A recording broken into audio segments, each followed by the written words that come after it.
Welcome everyone to the Women Automotive Network's April Leadership Interview. Our guests this month are Men for Inclusion, and we're looking at rethinking your DEI strategies and the role that men can play.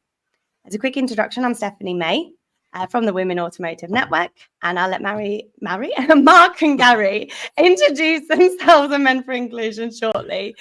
To kick things off, though, I'd like to encourage everyone to use the chat on the side, get involved in the conversation. This is a LinkedIn Live where we can all share our best practices and experiences. For those of you that don't know, the Women Automotive Network has always been about women, not just for women. And I think now more than ever, it's important to have both sides of the conversation involved. And I'm really excited to welcome Mark and Gary this month. So over to you. Who are you both and why did you set up Men for Inclusion? Thanks. Shall Mary, Mark or Gary go first? Yeah, whoever. whoever. You go, Mary. Thank you. Thanks, Gary. Welcome, everybody. My name's Mark Freed. I set up Men for Inclusion a few years ago now with Gary. My backstory is over recent years, I've become more aware, I guess, as we've become more inclusive, of my dyslexic superpowers. And tend not to hide my lack of academic qualifications these days, which is great. It just shows how society is changing. I left my last proper job in the city 25 years ago and established a firm called E2W. E2W supported and helped, and still does, women to flourish and succeed in their financial services careers. I had the pleasure of supporting and helping thousands of women to do just that over the last 25 years. But what I got from that was a real understanding, as much as a man can have, of the challenges and barriers that women face in their careers. A few years ago now, I was getting really frustrated at the pace of change. You've only got to look at things like gender pay gap stats and other indicators to realize that despite all of the commitments, all of the strategies that were being put in place, we weren't progressing very quickly. And I began to think, well, why am I quite often the only man in the room when we were talking at women's networks? If we were talking at ethnicity networks, I'd be quite often the only white guy in the room, or LGBT, I'd be the only straight guy in the room. And what I thought is we need more men. We needed more men passionate about diversity and inclusion if we were going to move forward and accelerate into the type of workplaces and the type of society that I want to live in, and hence established Men for Inclusion. Perfect. And Gary, what's your side of the story? How did you get involved? Sure. Thanks, Stephanie, and thank you again for opportunity to work with you and the team here today. So my journey around this particular subject probably started about 10 years ago, so not quite as long ago as Mark's. I was working at JP Chase, large financial services provider. I was a managing director there, actually, as part of their global technology team. And I was asked to sponsor, as you do as a senior leader, a brand new network, Women in Technology. Technology, as you probably know, has a real problem as well of attracting and retaining women. Typically in the UK, it's about 20 to 25% of the workforce. JP Morgan wanted to do something about that, and I was asked to be the executive sponsor of this new Women in Technology group. So I suddenly started finding myself on a fairly regular basis in a room full of 50 women, a bit like Mark. I was often the only man, actually very uncomfortable. And we were really trying to explore why it was that, you know, women don't seek careers in technology, and if they do, they weren't sticking around as long as the men. Now, up until that point, I'd always thought of myself as a decent manager, a reasonable kind of leader. I thought I kind of, you know, treated everyone, you know, fairly. I thought I led with empathy, all that stuff. But I started hearing some stories that things that were happening to my female colleagues that were clearly invisible to me. I didn't realize they were going on. And I started to think, actually, maybe I'm part of the problem. So we decided, in fact, this was a woman's idea. It certainly wasn't mine. We decided to set up a male allies group about 10 years ago. There weren't many blueprints of what an allies group did at the time. So we kind of made it up as we went along a little bit. But over the next sort of 5-6 years, we started creating a movement, if you like, within JP Morgan of trying to, get men to a room and start having a conversation about gender equality and what we could do to help, get more women into the arena, and also how to make sure they stuck around when we got there. I left JP Morgan 2020. Start of COVID, had a bit of time on my hands. I wrote a book about the subject, The Accidental Sexist, with one of my partners at JP Morgan, about that male ally experience. And then through that kind of bumped into Mark, because we kind of thought this was a subject that other organizations might want to find out a little bit more about. And also this real belief that if we want gender equality, we want a more diverse and inclusive workforce, then it has to be about everyone. So therefore, we have to find ways of getting everyone into the conversation. As Mark indicated. And 10 years ago to start is quite a long time, isn't it, really? And before we go into the kind of the differences over the last 10 years, why do you both think it's so important to be men part of that conversation and for us to have male allies? So let me start, and Mark, jump in. I mean, I think it's fair to recognise that certainly in Western Europe and in the US that straight white men are still likely to be the most in the most senior positions in most organisations. We can see that from our gender pay gap reporting, etc., etc. So I think we have to realise that it's a constituency around the subjects which are quite important to engage. I think first and foremost. Secondly, I think this conversation about inclusion is a conversation about all of us. It's not just a conversation about women. I think often we talk about gender equality and think it's equated to women's rights or whatever. And those are important things, don't get me wrong, but it is a broader conversation, right? There are multiple genders. And I think therefore everyone, I think we need everyone to be part of that conversation. But most importantly, and I think, Mark and I found this through our journey through this, we think there's something in it for them. We think there are benefits to men of being strong supporters, strong advocates for diverse and inclusive kind of organizations. We think it makes their ability to perform better. It makes their lives better. It gives them more happiness at work. So we think there's something in it for them as well. Mark. Thanks. I'll just pick up on that point that Gary's made there about the what's in it for men. I think if we look back historically, we've seen over the last 20 or 30, 40, 50 years even, women really sort of freeing themselves from complying with outdated female stereotypes. You're no longer tied to the kitchen sink. That's an outdated term, but it is outdated because you have done that, and with that you've brought choice and opportunity to your lives. You can get to the top of your careers. You can lead organizations. We've seen women astronauts. We've seen women creating vaccines to save us from COVID. Women airline pilots. And top female sports stars. I was at Twickenham at the weekend watching the England-Ireland game, and just fantastic female role models. But also you have the choice and the opportunity to be working mothers, or indeed stay-at-home mothers. When you look at how far men have progressed in freeing themselves from outdated male stereotypes, I think we're 15, 20 years behind. You've only got to look at the uptake of paternity leave to realize that men aren't taking the opportunities and having the choices, having better work-life balance, being able to be more vulnerable and open, have better health outcomes, and frankly, be much better leaders because we're still complying and tied by these outdated male stereotypes. So I think, apart from the fact that we can't do it without men, we can't get to a more diverse and inclusive world without them. We need to include them in the journey and recognize and help them understand that this is a win-win, not a zero-sum game. Yeah. And I think it's really interesting because, all the conversations that we have at the Women Automotive Network are about, returning to work and maternity and empowerment and what's happened with the work-life balance after COVID.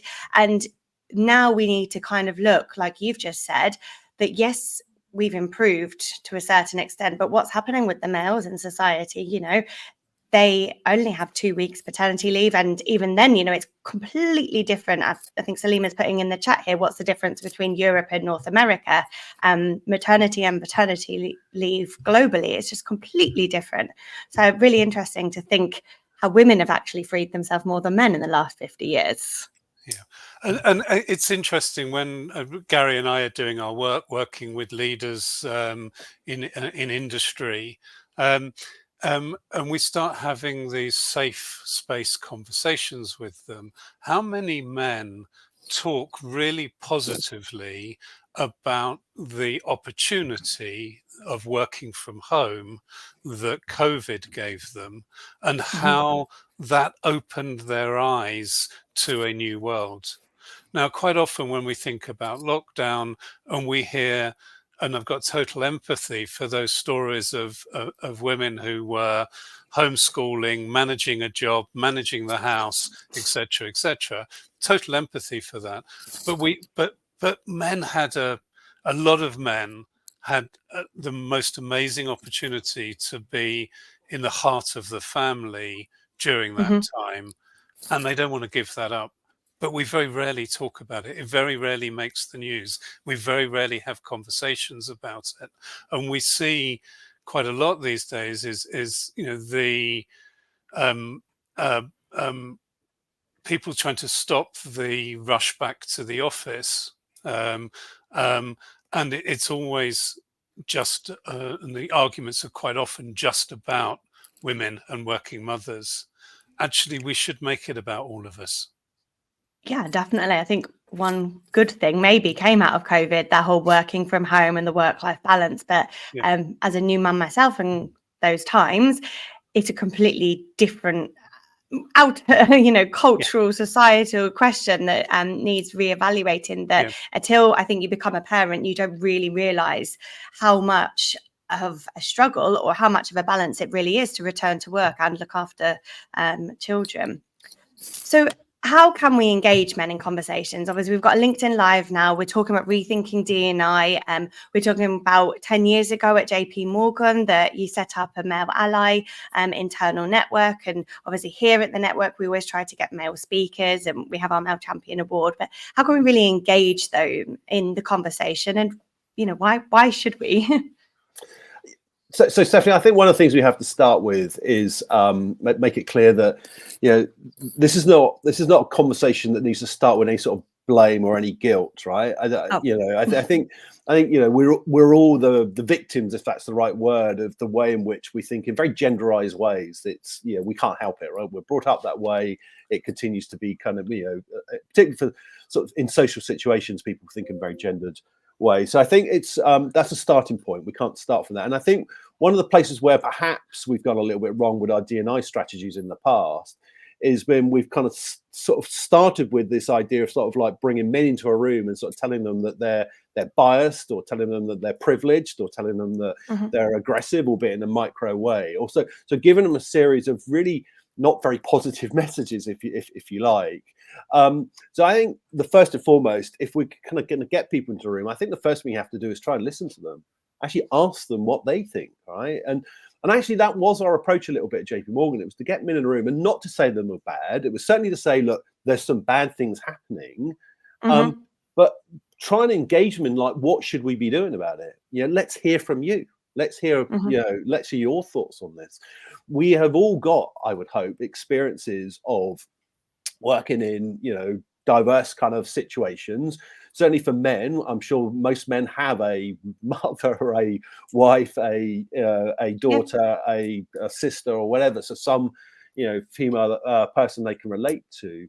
So let's have a conversation about if less than perfect things are happening, what do you think we should be doing about it? So try and bring them into, a very open conversation. I mean, there's certainly a need to make sure there is awareness, and the awareness that certainly in the world of work, there are different lived experiences based on gender. We think that our data shows that and many other people's data shows that time and time again. And we know there's things like the gender pay gap that show that too. So we know there are systemic problems, but let's open up a conversation of, so what can we start thinking we could do about it? And, why should we do something about it? Mm-hmm. And I can see in the chat here that most of the comments are from females. So I'm just going to ask, how many men are listening in the audience right now? Please write it in the chat. Let's see you. Let's hear you. Get involved in the conversation. And then to those women that I can see that's writing in the chat, did you invite your male colleagues to join this? Can you spread the word afterwards? How many of you actually reached out your hand as well? We'll see what the replies are. Click refresh. In the meantime, we've always talked about male allies, male champions, and the new kind of word in the last 12 to 24 months is inclusion leaders, isn't it? And this is something Mark and I touched upon. What do we really want? Who do we want by our side, and what do we want them talking about? It's a great question, Stephanie. I think part of the problem here is we've kind of alienated men on our journey. I think if we're just talking diversity, it can be quite divisive. And, as Gary pointed out, unconscious bias and microaggression, and we've blamed men a lot. And then we're kind of asking them to turn up and be allies. And we have to think, well, what do we want them to do? And quite a lot, when we ask that question, quite a lot of people say it's kind of to support and help women to succeed. And we kind of look at that and we think, well, is that what we want? Are we saying that we want an ally to support and help women and others from underrepresented groups to flourish and succeed, but in the current culture, in the current environment, with the current behaviors? And therefore is what we're asking an ally to do is to coach, mentor and train you to succeed in my world by being like me? Or do we want an inclusion leader? An inclusion leader maybe turns the mirror on themselves and also drives that cultural and behavioral change so that we can all work in a more inclusive environment. So one of the things that's commonly said is that women get interrupted more than men in meetings. An ally may, for example, coach and mentor and train that woman to speak up, to have more presence, to lean in. Whereas an inclusion leader will change the way the meetings run, so everybody gets heard. Yeah. Okay. And I think that's what it makes sense, doesn't it? But in practice, how do we actually get there?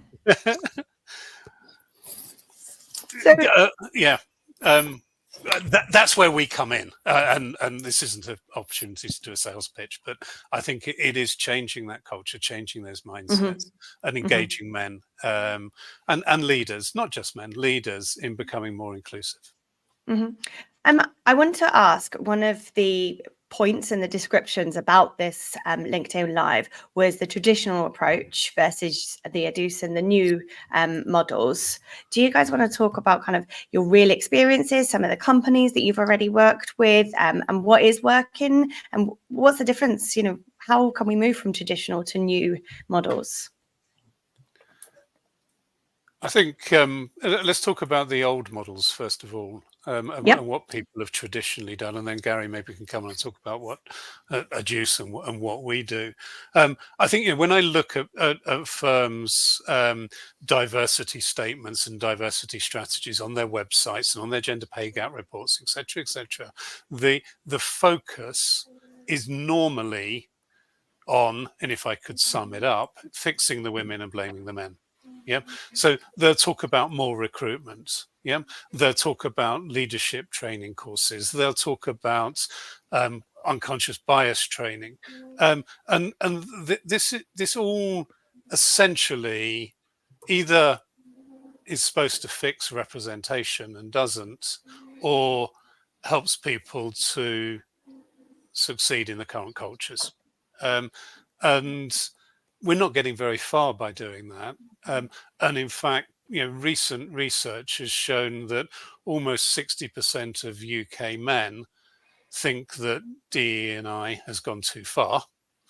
And they're now the victimized group. And actually 40% of women think that as well. So clearly what we need to do is change the narrative, and we need to change the way we do things and the way we move forward. And Gary, do you want to jump in there? Yeah, thanks, Mark. I mean, I want to just add at this point that I think what we're trying to achieve, and let's face it, if we just use gender as our example, gender equality in the workplace, it's not like this is a new thing. We've been trying. You for said you've decades. been 10 years now as a male ally. It's only 10. But I mean, equal opportunity legislation came into the UK in the kind of early 70s, I think. Right, so it's a very long journey, and I think it's fair to say we've probably also stood on the shoulders of a few giants along the way. But I think it kind of recognises that actually what we're trying to do is really quite difficult, right? Because if it were easy, then we would have probably done it, some years ago. So I think we have to, and I think it's easy to be a little bit critical of organisations, but I think we have to recognise that this is quite hard work. And actually going to our sort of starting off point, if you like, here's another reason why we want men, because it is hard work, and therefore, if our approach is to rely on a very small sector of our business at the sides of their desk to implement significant change back into our business, that's a difficult strategy to implement, I think. So often, our D&I strategy is reliant on kind of, I don't know, employee resource groups or business resource groups who are a bunch of, passionate individuals at the side of their desk trying to make this humongous sort of change in kind of culture and other things within their organization. That's a really difficult ask, I think. And unsurprisingly, and also actually the people being asked to do this, and because they're often the people that are in that kind of, traditionally underrepresented group. So A, they've got to do that on top of their day job. And B, to be fair, are we giving them the skills to do it? I mean, are they experienced change management, transformational change agents? I mean, they may be, but often they're not. They're just doing it because they've got a passion and don't necessarily have the skills. So I think one of the things we're beginning to see is people recognize it's difficult, recognize that we've tried a few things, and because it's difficult, we're all kind of learning together a little bit, right? I mean, I think it's fair to say that there are companies that are experimenting with, with trying different things and kind of tweaking and moving forward as they figure that out. But I think the fundamental thing is, I think organizations that are getting more mature about this are now beginning to think about this like a strategic change program. And all those things like resource groups and ERGs, BRGs, all those types of things are necessary, and they are great things, don't get me wrong, but they need more than just that, right? It needs to come with some, if you like, horizontal kind of things that are kind of pulling it all together. So again, I mean, I know there's always budget and money that's involved in this. There's no getting away from that. It needs time, resources, and efforts. I think, like you said, though, time is one of the most crucial things. Absolutely. As you've highlighted, the amount of people that are doing this just because it's a passion as an aside job, it's going to take a long time. But hopefully together we'll get the resources, Absolutely. We'll get the budgets, and see what we can do. So this transformational program. It is, and and it needs to feel like a transformational program in some way, right? It needs to have the trappings of what those programs look like. So it needs certainly executive sponsorship, and actually visible executive sponsorship. Right. And what Mark and I are seeing is actually we are seeing a lot of very inclusive leaders in those senior management positions. I mean, so I think we're beginning to see that the executive embrace inclusive leadership. We're seeing a lot of that. So they're beginning to think in that way. So they recognize, the really good ones, that they are not always getting it right. So they're still open to learning. They're still open to showing a little bit of vulnerability, but they are beginning to try and lead from the front. And you need that. You need that executive sponsor, but you need someone who's actually visible and actually trying to be authentic, and kind of role model the type of behaviors that you want to see, because people spot inauthenticity very quickly, don't they? Right. So yeah. So I think we're beginning to see that, and also then we're beginning to think people begin to see this as rather than a series of transactions, like, oh, we do something for Pride Month and then we do something else for Black History Month, and it's just a series of disconnected things. We're going to see, right, here's a program of work with a bit of a realization of the outcomes we're trying to achieve, and also a bit of a plan about how we might achieve it, and some resource and some funding that goes alongside that. That's what a change program looks like. You may not always have the money or the same level of budget every year. That's always a challenge, and you've always got to prioritize against other business priorities. But at least thinking structurally how the program needs to look like a transformational program, that's a massive starting point. And I think we're beginning to see more and more companies kind of approach it in that way. So I'm going to leave a bit of time for the audience to maybe put some comments in the chat about what they're doing that they're finding is working, and what you're finding that really isn't working. Maybe you're getting pushback on, maybe you want to have some advice about. And in the meantime, maybe Mark, you can tell us what some of the companies that you're already working with are doing that isn't working, that maybe we should stay clear of. And then obviously a couple of questions. All right, brilliant. So I think Gary's summed it up. There's sort of the big picture there. Yeah. I'm very sceptical when I read firms who say they've got or putting in place recruitment strategies. I'm yet to talk to a hiring manager that says, I want to go out and find diverse candidates for this vacancy that I'm sitting on. Usually they say, I'm after the best person for the job. Their recruitment process is then aligned to cost of hire and time to hire. So what they're actually finding is they're getting a load of male candidates for roles that are male dominated, that are the cheapest and quickest to find.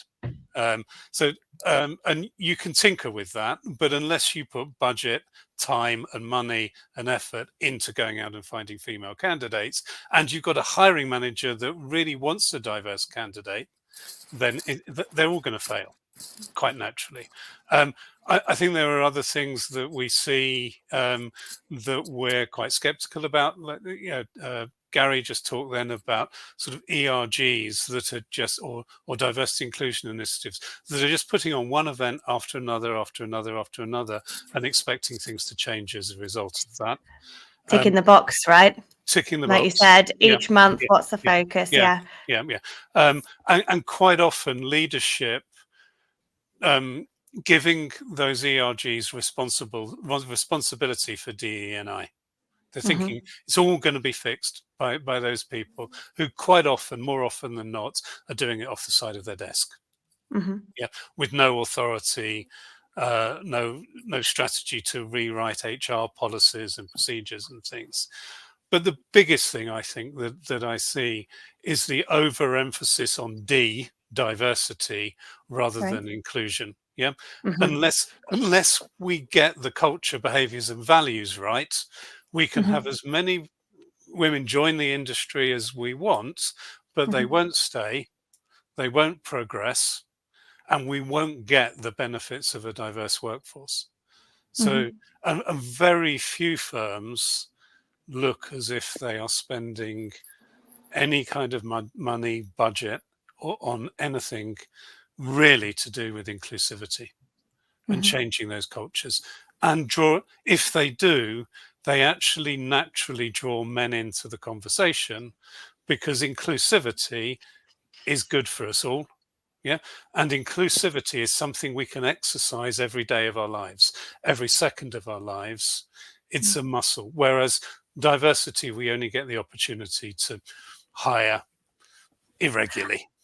I like the idea, that it's a muscle that needs constant exercise. Caroline Trudell's put into the group, what do you recommend as a way to engage men who don't believe in modern DE&I at all, because they didn't get to benefit from these programs, or maybe they're starting off rejecting that inequality exists altogether? So I think, we've said this, as soon as you walk into the room and the shoe's on the other foot, you're alienating people already. So it's about having those open conversations and about inviting people to the conversation. Yeah. Is there anything that perhaps you could add for her? Yeah, I'd like to add something on that. One of the things we look at, Stephanie, is this idea of what we call the lived experience gap. Mm-hmm. So the book, The Accidental Sexist, came from one of our co-authors, a woman called Dr. Jill Armstrong, had done a 3-year research program on this subject for Cambridge University. And she found 16 very specific things that tend to happen to women in their careers that don't happen to men, or at least don't happen to men as much. And actually, Mark and I are increasingly finding that that's also true for people from other traditionally underrepresented groups, right? They're very specific. They're down to like who gets asked to do all the admin for the team, right? Who gets the most exciting opportunity, when there's a new project coming up, through to how we kind of bond socially and therefore create opportunities through social networks, which are often very gendered, right? So these kind of very small things that lead to a difference in the male-female experience at work, we think is one of the big barriers. And one of the things that does create some of these differences in who succeeds, who gets promoted, and so on and so forth. So we think there's about 16 of these. And one of the things we end up doing is we tend to measure this. Right? We tend to measure that there is this gap between men and women, and therefore we measure with organizations we work with to show that there is, and usually we find something like a 20 to 30% differential in the male-female experience. So I think one of the things we need to start with is the fact that this is happening. We find a lot of organizations that say, when we say to them more generally, there's these systemic issues, they go, yeah, that's terrible, but it doesn't happen here because we're really inclusive. Right, and then we measure it, and then find it always happens there. It happens in every company. It's almost impossible that it's not. So I think we start from the fact that we can show that there is data, and some people need the data. Not everyone. We can show there is data showing there is this difference in experience, and it's very precise. Right, it's very specific, and it comes down to women have to prove their competency more than men.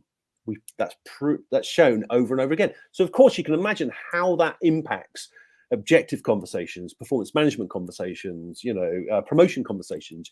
You can see how all these dynamics play out in the workforce. But once you know about these things, you can think about, well, there are strategies we can begin to deploy that can close some of those gaps. And that's not to say these things don't happen to men. They do. They just don't happen as much. So we take the admin one, right? So, we end up by default asking women to do more of the admin, which is not part of their job. Then we can just make sure that starts getting balanced out across the team, right? We have a admin rota, or we make really small changes can make a big difference. Absolutely. And if I think about that myself, the amount of time that I probably waste in a week or a month doing those little things, you think you just get swept under the rug. Interesting. Caroline, Gary, I think you've answered Caroline's second question about men rejecting this really well. I think it's really important also to answer the first question is, okay, how do we get them engaged? And certainly through the work that we do by creating a safe space for men to talk about this and have conversations, sometimes with their female colleagues present, but often just men in the room. And we start talking and not accusing them of being biased or privileged, but we start talking to them about the what's in it for me. Yeah. And what we find is what we've traditionally done is demotivated men to get involved in this. We've called them biased, and et cetera, et cetera. What we find is there's a whole bunch of motivators that will get men engaged when they realize that this is a win-win. Yeah. Now, that could be at the top of the tree, and I think the biggest motivator for most men is actually, if you dig a little bit, we all identify with some diverse characteristics ourselves. I started off the conversation today by saying I'm dyslexic. So an inclusive world benefits me because I relate. I also come from a working class background. Might not sound it these days, might not look it these days, but that was my background. You come down another level And actually, a lot of men talk really passionately about how they've been inspired by the women around them, and want to change the world for them. That could be their mothers, their sisters, their wives, their daughters, yeah, who we had an example recently about a chap, and we talked to him about accidental sexisms, and he said, yeah, I recognize it. I recognize it in my daughter's football team, because when I took her to football to start playing, she was shown to the worst pitch, had the worst kit, had the worst balls, the worst referees. She had a poorer lived experience. And wanting to change the world for her, he realized he had to change the world in his workplace, and it opened his eyes to what was happening in the workplace. So I think that's another area. The third area, that a big motivator for men, is actually something I touched on earlier, of actually being able to take off the straitjacket of complying with outdated male stereotypes. We talk to a lot of men who are really passionate about doing the school run these days. Yeah. Yeah. We talk to a lot of men who want to be the type of father and the type of husband that is a modern day man wants to be, that I was never able to be. Because And I don't think it's until you ask them, is it, that you actually realize how many people feel that way. Yeah. Yeah. And when we start giving men, stop telling them off and giving them permission to talk about these things and engage with them, what they realize is, when women are fighting for more flexible working, that they should join them, that it should be, and we should change the narrative to an all of us narrative. When we're thinking about maternity leave, we should also think about paternity leave, and we should call it parental leave, because it's good for us all.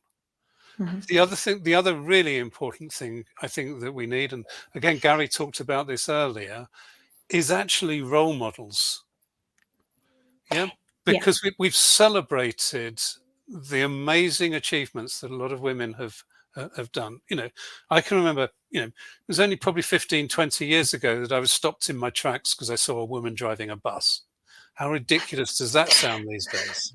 Yeah, but she was a role model. Yeah. Okay. We need to role model men. Our leaders need to role model these behaviors. We were working with a board the other day, and we were having a conversation around the table, and one of the men put his hand up and said, I've got a confession to make. I do the school run on Wednesdays.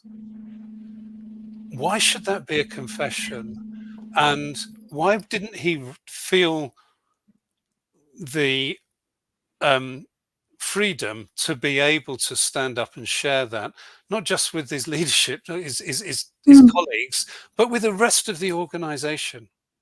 Okay. Yeah. Yeah, that seems a bit mind-boggling. Yeah. Okay.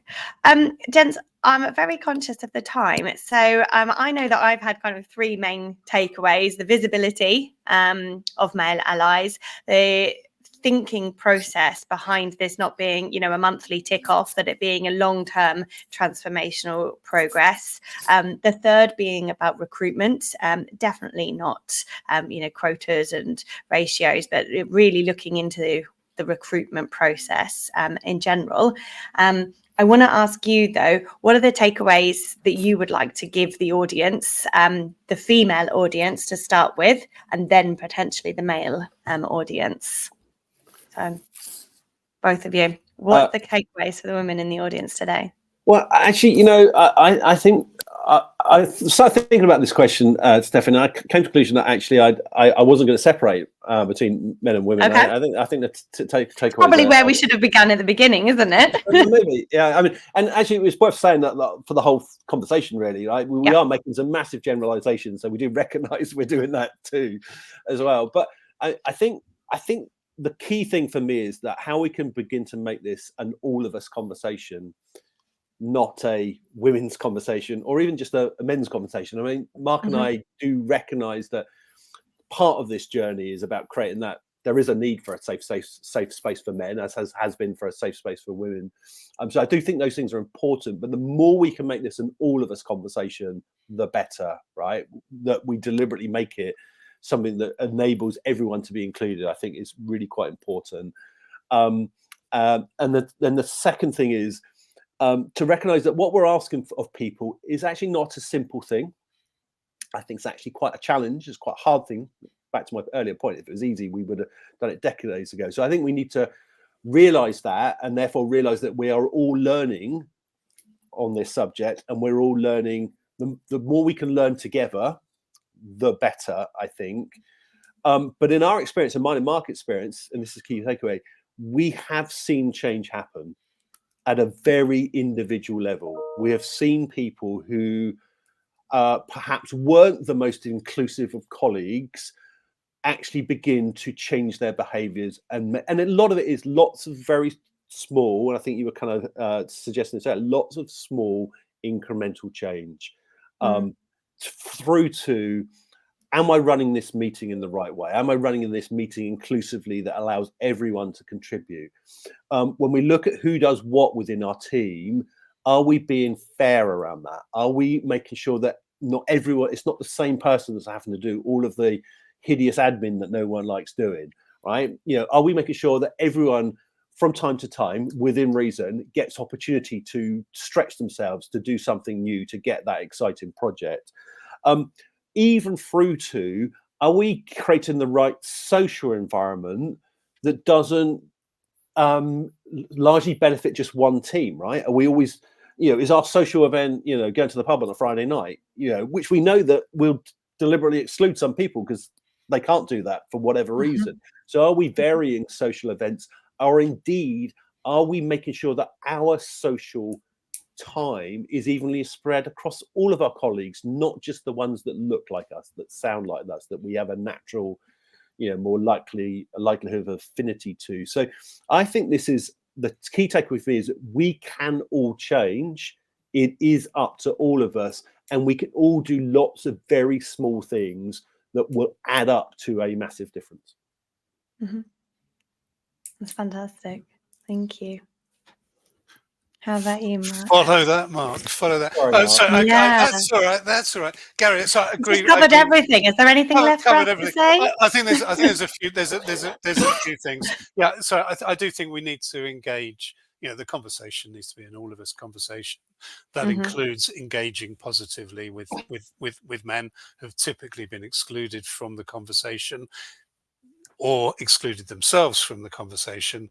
I would suggest as well, because it's something, and we talked on it earlier, this inclusion muscle. Yeah, actually, we're all responsible for the culture, the behaviors, and the values within our workplaces. Yeah, and it's something that we can change every second of every day.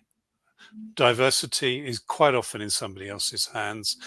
If we get the culture right, if we get inclusion right, it will pave the way for everything else that follows. So let's have more of a focus. Can't forget diversity, but more of a focus on inclusion, because I think that would show a giant leap forward for everybody. I don't think women will be free and have all the opportunity and choice until men are free as well, from complying with outdated male stereotypes. I think I just want to highlight, Faith, we have seen your comment as well. She's worried about a 17-year-old daughter starting off in the industry, and will things be exactly the same for her? I think not. I think, Faith, people are changing, and people are part of the conversation, especially the younger generation. And I really think it's about inviting, as you said, the right people to the conversation and flipping the table and asking the right questions. So let's see. Mark, Mary. Yeah, Mary. Oh, go on. I was going to say Mark, Mary and Gary. Well, yeah, thank you. So I was just seeing Gary coughing in the background there, and we do have to have a shout out for Gary because he's got off of his sick bag to be with us today. So thank you, Gary. It's going to end on a... Yeah. Just one thing about the younger generation. We have seen enormous changes. I've seen enormous changes in my lifetime. We need to ensure that continues and accelerates. But indications are, and there's plenty of research that shows that our younger generation and people coming out of college and universities, men are moving more to the right wing politically and in their thinking, whilst young women are becoming more liberal. That shows a gap happening at that amongst the young people in our society, and figures like Andrew Tate coming to the fore, I think is worrying, and young men are not doing as well in education, are finding life difficult and more challenging, and I think we need to recognise that and pull them back into the conversation. Definitely. This is really interesting. I recently attended a Gen Z panel and just completely, the new wave of thinking. And our next panel discussion that we have in Detroit, we've invited a few of the younger generation to join the panel discussion so that we can have, as you've just said, throughout this entire leadership interview, both sides of the conversation, men and women involved, but both generations involved in the conversation as well. Mark, Gary, Men for Inclusion, thank you so much for your time today. Thank you so much for sharing everything. I know we're going to put the book that you've mentioned for the audience to read afterwards. We'll send them some links where they can find out more about you and how they can work with you on a corporate level. From our side and the Women Automotive Network, it's nice to see everyone again. We hope to welcome you next month. On May 23rd, the next leadership interview will be with Vipka Stahl. She's the MD of Bugatti, and that's talking about diversity again as not just a tick of the box. And then obviously we have our two main summits. The first time that we're coming to America, so hopefully see you all for the Women Automotive Summit Detroit, June 4th, and then obviously the main flagship event in Germany, which Mark and Gary will also be joining us at in Germany on October 8th. So thank you everyone for your time and enjoy the rest of your Wednesday afternoon. Thank you, Stephanie. Thank you, Stephanie. Thank you.